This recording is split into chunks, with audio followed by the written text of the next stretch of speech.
Thank you very much to the organizers for inviting me to address this panel.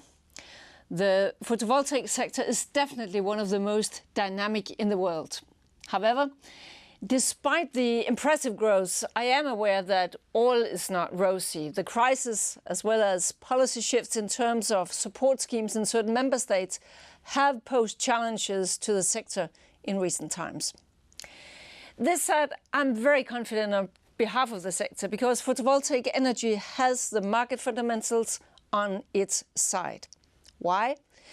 Well, in March this year, the Commission published its 2050 low-carbon roadmap.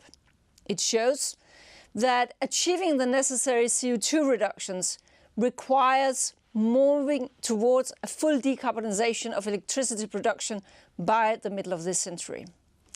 Photovoltaics will have to and be able to make an important contribution to achieve this. Together with wind, PV has the enormous advantage of being fuel-free. This will become a critical advantage in a future marked by increasing resource scarcity and the world population expected to reach 9 billion people when my children will have reached my age. The PV industry has grown to become an important industry sector in Europe.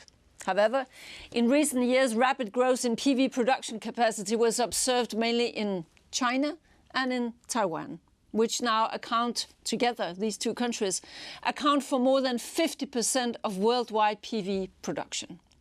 It is crucial to ensure that we also in Europe continue to enjoy the growth and jobs benefits connected to PV. Attractive market conditions are, of course, important to achieve this.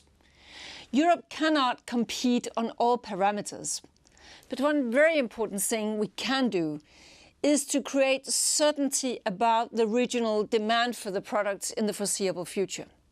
To this end, the EU's climate and energy package introduced ambitious and binding national targets for the share of renewable energy sources by 2020, and the member states' action plans spell out how these targets will be achieved. These plans show that member states expect PV capacity to more than triple by 2020. But for this to happen, member states need to ensure that a regulatory framework is in place that attracts the necessary private investments in order to achieve these targets. National support schemes need to be financially viable and protected from retroactive changes. This is a crucial point. At the same time, overcompensation should of course be avoided, and a continuous predictable incentive for cost reductions needs to be built in. Only like that we will avoid volatile boom and bust cycles where a gold rush and crisis replace one another to the detriment of a truly sustainable development of the industry. Cuts in costs need to be further stimulated by research, development and deployment of innovative technologies. Several EU measures provide support in this area, not least the EU so-called NER 300 programme, which co-funds demonstration at commercial scale. Under this programme, 300 million emission allowances from the EU emissions trading system will provide around 5 billion euros for low-carbon technologies, including innovative PV. The positive reaction to the first call is encouraging. Almost 80 proposals were submitted by the closing deadline of 9th of May this year, 4 of which were on innovative PV technologies.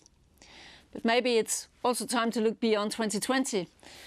To investors, 2020 is just around the corner. As we start to discuss a CO2 target for 2030, we must also discuss the pros and cons of related policies such as renewable targets for 2030, given how closely climate and energy issues are interlinked. This continent still has a lot to offer in terms of research environments, industrial clusters, and, not the least, skilled people.